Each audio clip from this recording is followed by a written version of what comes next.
that yes, she would marry him. Pause But it. when she got Because I'm upset thinking this is going to end terribly. Why can't we just have a great story? You know? It's great. Like the whole thing. It's disturbing backstories. I don't want to hear the rest of it. Hey everyone, top 3 photos, part 21. Have you guys seen it? Because we haven't. All right, let's jump into it.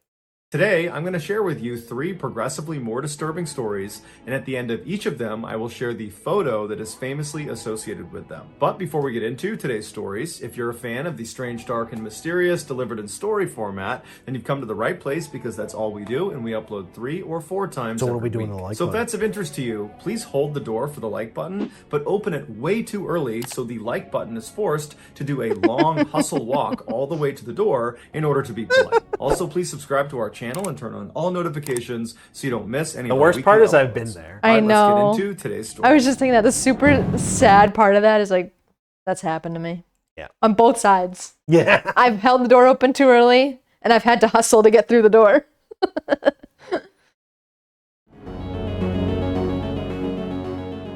In 2009, Rebecca Elward was a 14-year-old girl living near Bridgend, Wales. She was very close with her mother and her younger siblings. She was a model student, and she was well-liked amongst her peers. That year, she began spending more and more time with a boy in her grade, 14-year-old Josh Davies, who, like her, was a model student and had many friends. In October of that year, Rebecca's mother asked her if Josh was her boyfriend, and she said yes. Even though she knew her daughter was a bit young to be in a serious relationship, she'd spent enough time around Josh to form a very high opinion of him. He was incredibly kind and generous and protective of Rebecca, and so she was happy for the two of them. In January of the following year, Josh was allowed to stay over for the weekend at Rebecca's house, and Rebecca's mother remembers the two of them having such a good time together, goofing around with Rebecca's younger siblings and painting each other's nails. When Josh left at the end of that weekend, he told Rebecca that it had been the best weekend of his life. After he left, Rebecca couldn't stop smiling. She was in love. But later that day, Rebecca received a very surprising text message from Josh. He told her he didn't want to be in a relationship with her anymore. Rebecca was crushed, and she tried to get an answer out of Josh as to why he wanted to break it off,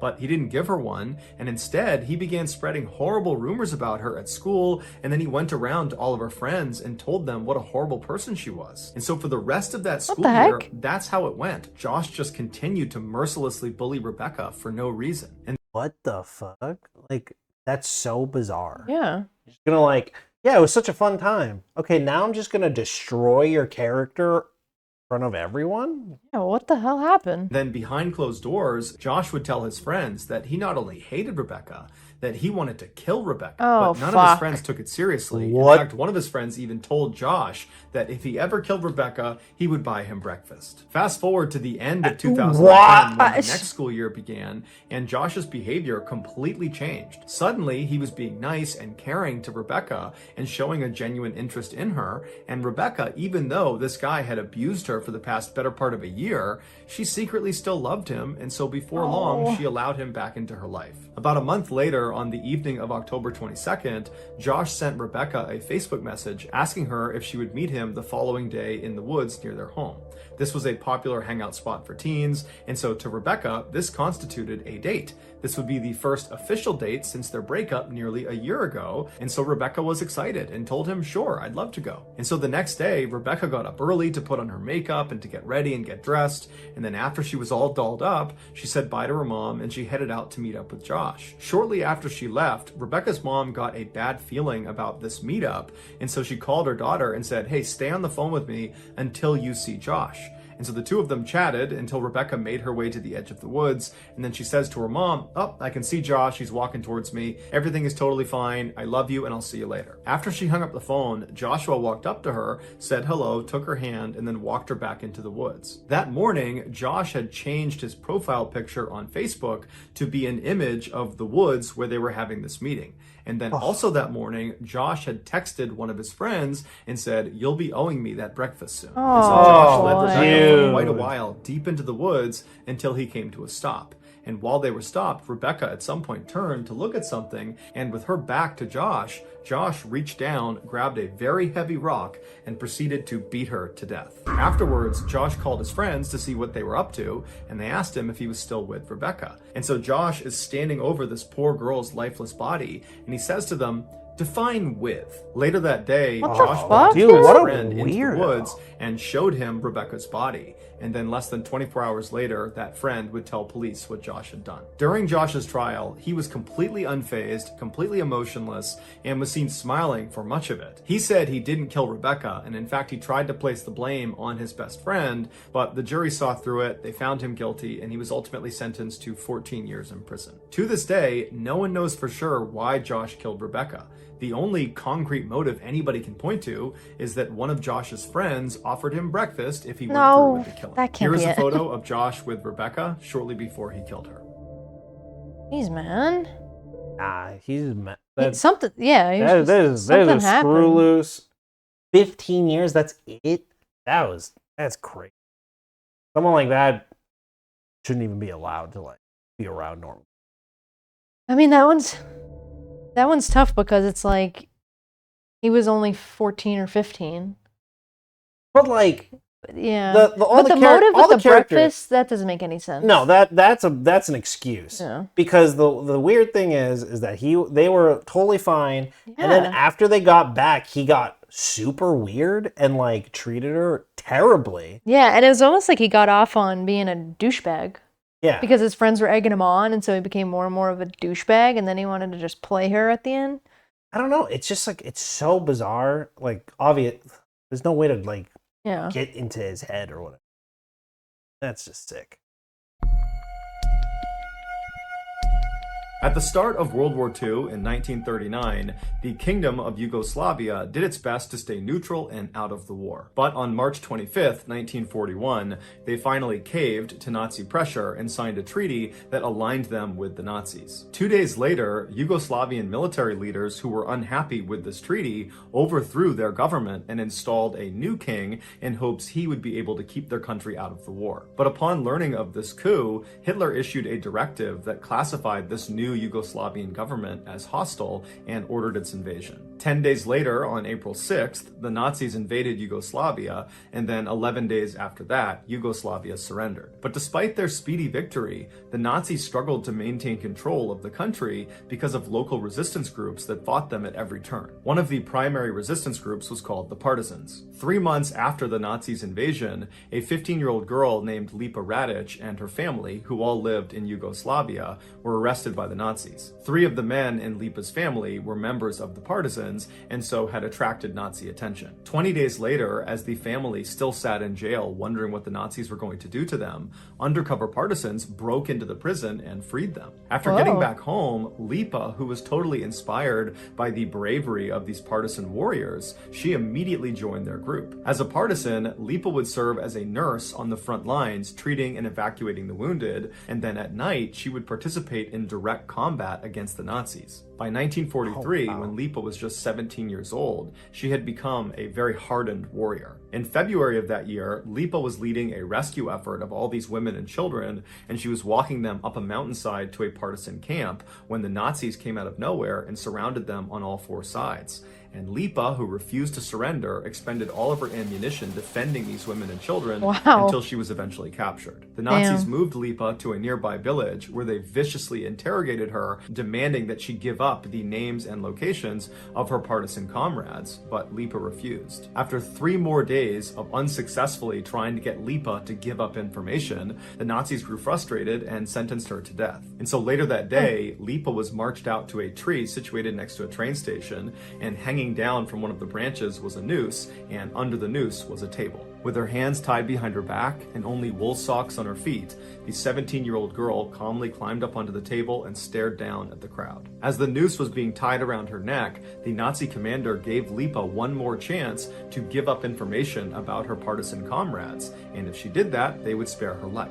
The Nazis had brought out a cameraman to document this execution because their plan was they would distribute the pictures all over the country to scare the partisans into submission, that this is what happens if we catch partisans. And so with the cameras flashing away, Lepa famously turned to face this Nazi commander and glared at him and said, "Those who you're asking about will reveal themselves when they wipe out all of you evildoers to the last man." After this, Lepa was hanged.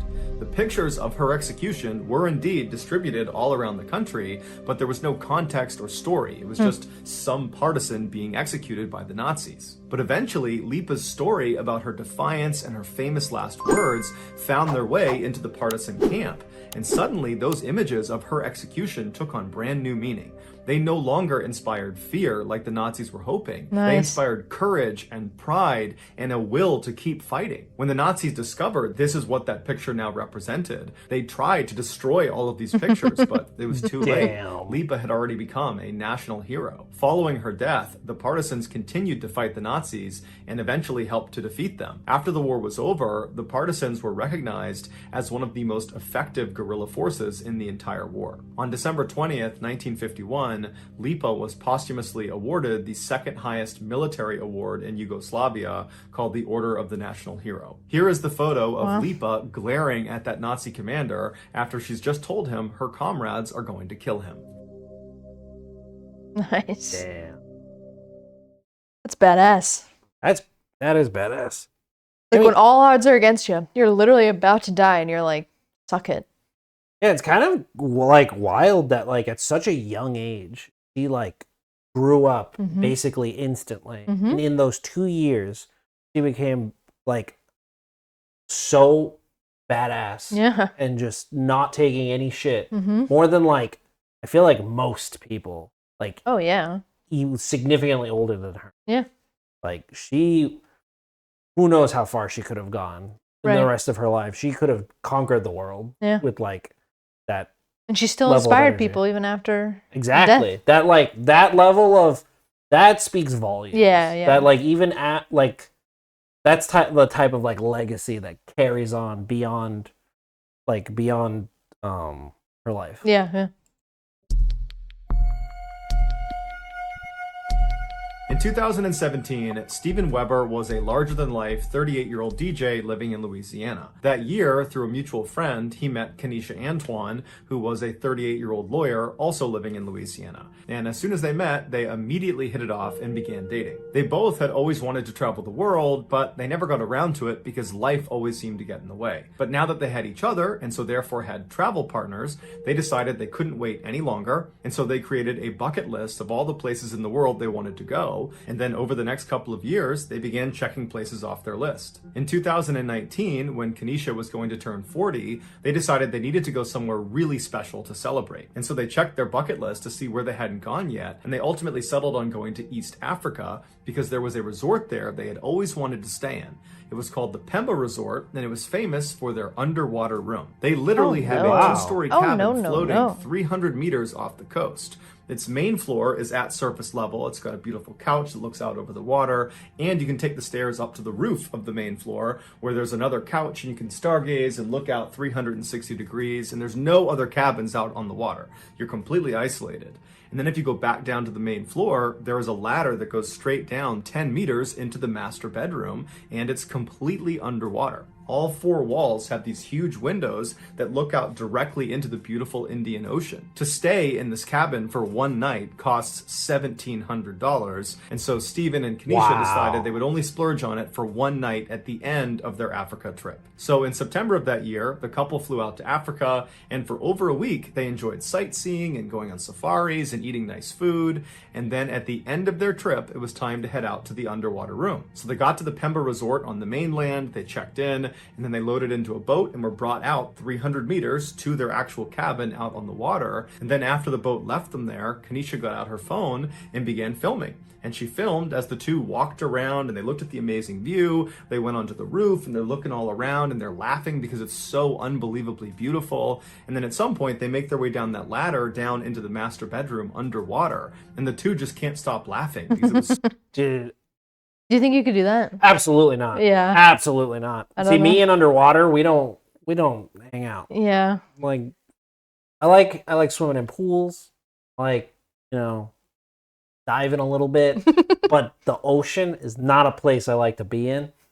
Because all I think of is I'm going to wake up in the morning, I'm going to be like, I look over and there's a giant fucking fish or something in the ocean looking at me. You ever see those like videos or like movies or even games where like, the person's like, what's going on? And then they open the tube and then there's just an eye just a looking scare. at them. Yeah. Like, nah.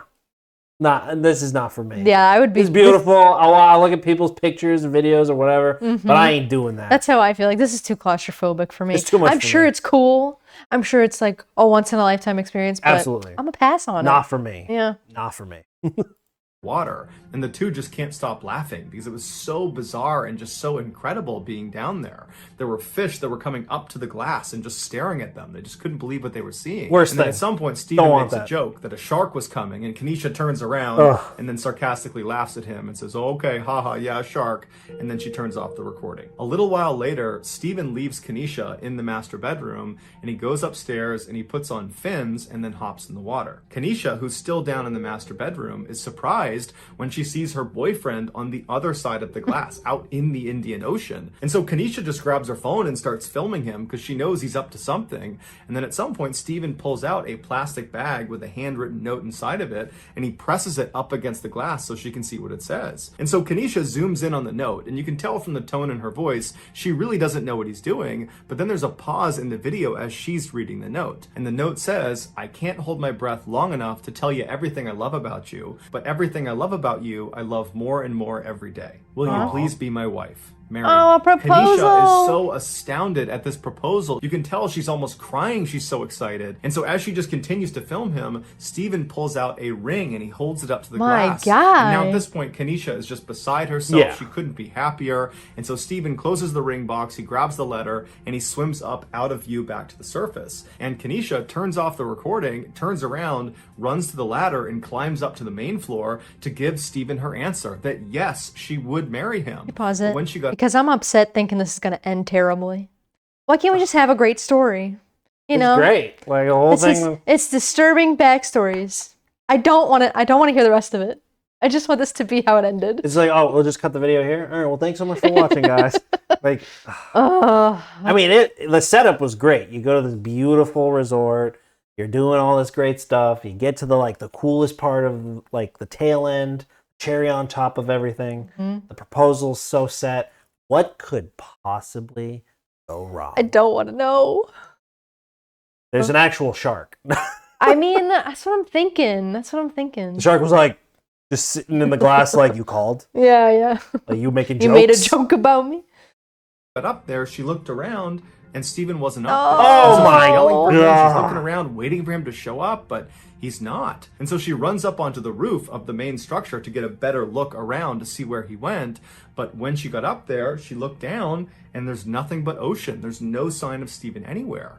And so starting to panic, she runs back down to the main floor at surface level, and now she's frantically yelling for Steven, yelling for him to come up to the surface. Where is he? Where are you? But there's no response. Kenesha is all alone out in this cabin in the middle of the ocean. She has no way to contact anyone on the mainland, and so she has no idea what to do. She doesn't know if she should just jump in the water to go looking for him. She doesn't know if he's maybe playing a joke on her. She just doesn't know what's happening. And so she just reflexively begins screaming out for help, hoping that somebody will hear her and come help her find Steven. And after a little while, some boaters not too far away hear her yelling out for help. They come over and they, along with Kenesha, begin looking, and they ultimately find Steven. But by the time they found him, it was too late. What? He had drowned. The details of drowned? exactly how he managed to drown or exactly where he was when they found him are not listed online. Here are the final photos of Steven Weber. Oh. Because he probably just had a snorkel on, right? Oh, not even. Yeah, he was just holding his So that's breath. gonna do it, guys. Oh, that makes me so sad. That's so sad. There's no, I didn't think there was going to be, any risk.